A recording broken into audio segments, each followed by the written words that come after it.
Hello everyone, this is Harsh and welcome back to another video from Concepts of Biology. So guys, आज का जो हमारा discussion topic है वो है एंडोमेम्ब्रेन सिस्टम के ऊपर। ठीक है, हमने अपने प्रीवियस लेक्चर में डिस्कस किया था सेल वॉल को, जहां हमने बेसिक सेल वॉल के बारे में बेसिक बातों को जाना और फिर कुछ इम्पॉर्टेंट बातों को डिस्कस किया, इम्पॉर्टेंट टर्म्स को जाना, है ना। मैंने आपको ये भी बताया कि कुछ चीज़ें हमें याद रखनी है जो कि डायरेक्टली एग्ज़ाम का क्वेश्चन बन सकता है, राइट। ओके, तो जैसा कि आज का जो हमारा टॉपिक है एंडोमेम्ब्रेन सिस्टम, हम इस पे आगे बढ़ते हैं, है ना, बिना टाइम को वेस्ट किए। तो देखो, आगे बढ़ने से पहले एक चीज़ जान लो कि टर्म एंडो का मतलब होता है अंदर, इनसाइड। ठीक है, तो यहाँ पे देखो हम सेल के अंदर के कुछ मेम्ब्रेनस स्ट्रक्चर के बारे में जानेंगे। ठीक है, देखो यहाँ साथ में मेम्ब्रेन भी जुड़ा है इससे। ठीक है, तो सेल के अंदर के मेम्ब्रेनस स्ट्रक्चर, मेम्ब्रेनस जो कंपोनेंट्स हैं उसके बारे में हम पढ़ने वाले हैं। ठीक है, ओके, चलो अब देखो पहला स्टेटमेंट यहाँ मैंने क्या लिख रखा है, endomembrane system include endoplasmic reticulum, Golgi complex, lysosome and vacuoles. Endomembrane system में क्या क्या चीज़ें शामिल हैं, एंडोप्लाज्मिक रेटिकुलम शामिल है, जो कि देखो ये सारे सिंगल मेम्ब्रेन बाउंड ऑर्गेनिल हैं, है ना। एक चीज़ याद रखना कि एंडोमेम्ब्रेन सिस्टम के अंदर जो भी ऑर्गेनिल हम स्टडी कर रहे हैं वो सारे मेम्ब्रेन बाउंड हैं। ठीक है, एंडोप्लाज्मिक रेटिकुलम क्या है, मेम्ब्रेन बाउंड है। Golgi complex membrane bound, lysosome and vacuoles ये क्या है, सारे मेम्ब्रेन बाउंड। ठीक है, तो ये सारे ऑर्गेनिल्स इसके अंदर शामिल हैं, राइट। चलो अच्छा, आगे सीन इन यूकैरियोटिक सेल कहाँ देखने को मिलता है, यूकैरियोटिक सेल में देखने को मिलता है। अब आप पूछ सकते हो कि ऐसा क्यों, प्रोकैरियोटिक सेल में क्यों नहीं। क्योंकि बच्चों प्रोकैरियोटिक सेल में हमें ये सारे ऑर्गेनिल्स दिखाई ही नहीं देते। एंडोप्लाज्मिक रेटिकुलम हमें देखने को मिलता है क्या, नहीं मिलता। गोल्जी नहीं मिलता, लाइसोसोम नहीं मिलता, है ना, वैक्यूल्स, ये सारे हमें देखने को नहीं मिला करते। सिर्फ केवल एक ही ऑर्गेनिल वहाँ देखने को मिलता है जो है राइबोसोम, है ना। ओके, चलो अच्छा, नेक्स्ट क्या है, mitochondria, chloroplast and peroxisome are not considered as the part of endomembrane system. Very very important, mitochondria, chloroplast और पेरोक्सिसोम को हम एंडोमेम्ब्रेन सिस्टम का पार्ट नहीं मानते हैं, है ना। तो कौन से एंडोमेम्ब्रेन सिस्टम के पार्ट हैं, कौन कौन से ऑर्गेनिल हैं जो एंडोमेम्ब्रेन सिस्टम में पार्टिसिपेट कर रहे हैं और कौन है जो एंडोमेम्ब्रेन सिस्टम का पार्ट नहीं है ना। इन दोनों के बीच जो डिफरेंस है वो क्लियर होना चाहिए। ठीक है ना, दिमाग में बात क्लियर होना चाहिए। यहाँ से सीधा क्वेश्चन बनेगा एग्ज़ाम में और बहुत ही आसान क्वेश्चन रहेगा। अगर आपको याद नहीं है तो आप गलती कर बैठोगे। तो इन दोनों बातों को बिल्कुल एकदम दिमाग में डाल लेना है। ठीक है, ये पहला स्टेटमेंट जो है और ये जो दूसरा स्टेटमेंट है। ठीक है, ओके। अच्छा, अब एक ये सवाल आता है, क्वेश्चन उठता है कि हम इसे एंडोमेम्ब्रेन सिस्टम क्यों कह रहे हैं, है ना।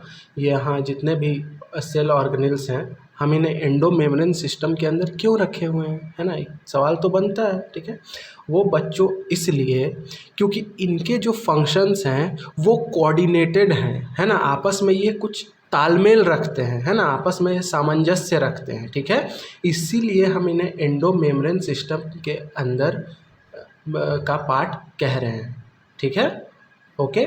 और इधर जो सारे ऑर्गेनिल्स हैं, माइटोकॉन्ड्रिया, क्लोरोप्लास्ट, पेरोक्सिसोम, ये एंडोमेम्ब्रेन सिस्टम का पार्ट नहीं है। ये क्यों नहीं है, क्योंकि इनका इनसे कोई रिलेशन नहीं है। ये जो ऊपर ऑर्गेनिल्स मैंने लिख रखे हैं, इनका endoplasmic reticulum, Golgi, lysosome, vacuoles, इन्हें इनसे कोई लेना देना नहीं। ये कहते हैं तुम अपना काम करो, हम अपना काम कर रहे हैं। ठीक है, राइट, ओके।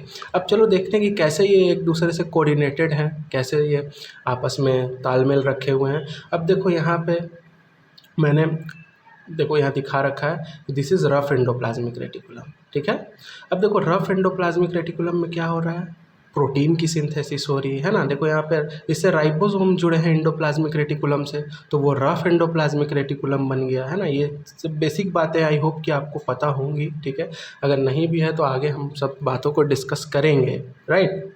देखो बच्चों, जब भी एंडोप्लाज्मिक रेटिकुलम से अगर राइबोसोम जुड़े हुए हों तो वैसे एंडोप्लाज्मिक रेटिकुलम को हम रफ एंडोप्लाज्मिक रेटिकुलम कहते हैं, ठीक है, क्योंकि वो रफ अपीयर होते हैं। और देखो यहाँ कोई किसी तरह का राइबोसोम यहाँ जुड़ा हुआ नहीं है, स्मूथ है ना, स्मूथ दिखाई दे रही है, तो इसे हम क्या कह रहे हैं, SER, स्मूथ एंडोप्लाज्मिक रेटिकुलम, ठीक है।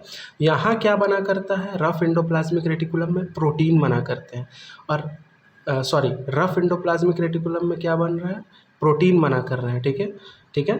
और स्मूथ एंडोप्लाज्मिक रेटिकुलम में क्या बन रहा है, लिपिड की सिंथेसिस हो रही है ना। अब देखो यहाँ से प्रोटीन और लिपिड निकलेगा और कहाँ जाएगा, गोल्जी में जाएगा। देखो यहाँ से पैक हो के, है ना, वेजाइकल्स में ये निकल रहे हैं और यहाँ से कहाँ जा रहे हैं, गोल्जी अपरेटस में जा रहे हैं। अब गोल्जी क्या करेगी, लिपिड और प्रोटीन को मॉडिफाई करेगी, है ना, लिपिड को ग्लाइकोलिपिड में बदलेगी, प्रोटीन को ग्लाइकोप्रोटीन में बदलेगी, है ना, ओके। और फिर मॉडिफिकेशन करके उसे बाहर भेज देगी, उसकी मॉडिफिकेशन, और साथ ही साथ एक और चीज़ करती है, उसकी पैकेजिंग भी करेगी। अगर कहीं किसी टारगेट पे प्रोटीन और लिपिड को भेजना है तो उसे पैक करके ही तो भेजा जाएगा, है ना। बाकायदा जिस तरह से चीज़ें हमारे पास, हम अगर कोई सामान हमारे पास आता है, अगर हम उसे ऑर्डर करते हैं तो क्या होता है, वो पैक होकर आता है ना, ताकि कोई टूट फूट ना हो, ओके। तो चीज़ें यहाँ से पैक होकर वेजाइकल्स के फॉर्म में निकल जाएंगी, ठीक है, और टारगेट पे पहुँचेंगी, राइट, ओके। अब देखो उसके बाद क्या है, यहाँ पे मैंने लाइसोसोम दिखा रखा है, ठीक है। अब ये जो लाइसोसोम भी हैं वो गोल्जी से ही टूट कर निकले हैं, ठीक है। तो लाइसोसोम का फॉर्मेशन कहाँ से होता है, गोल्जी से ही होता है, ओके। अब देखो आपने अपने प्रीवियस जूनियर क्लासेस में अगर लाइसोसोम को पढ़ा है तो आपने पढ़ा होगा कि इसे सुसाइडल बैग भी कहते हैं, ठीक है। लाइसोसोम को सुसाइड बैग्स भी कहा जाता है, राइट। इसे ऐसा क्यों कहा जाता है, क्योंकि इसके अंदर होते हैं कुछ hydrolytic enzymes, okay, right. For example अगर मैं आपको बताऊं तो लाइपेज हो गए, है ना। देखो नाम से ही पता चल रहा है, लाइपेज, ऐसे एंजाइम जो लिपिड को डाइजेस्ट करेंगे उन्हें हम लाइपेज कह रहे हैं, ठीक है। प्रोटीएज, ठीक है, वैसे एंजाइम जो प्रोटीन को डाइजेस्ट करेंगे, ठीक है, उन्हें हम प्रोटीएज कह रहे हैं, ठीक है। उसी तरह कार्बोहाइड्रेज, न्यूक्लिएज, राइट, ये सारे एंजाइम्स उसमें प्रेजेंट रहते हैं।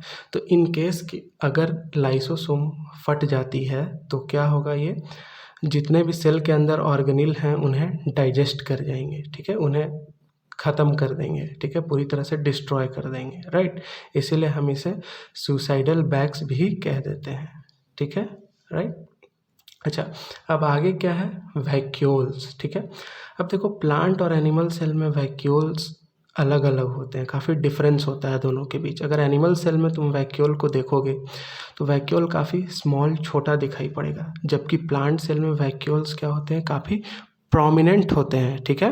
लगभग 90% ऑफ द सेल वॉल्यूम को ये ऑक्यूपाई करते हैं, ठीक है, और जिन्हें हम प्लांट में सेंट्रल वैक्यूल भी कहते हैं, है ना।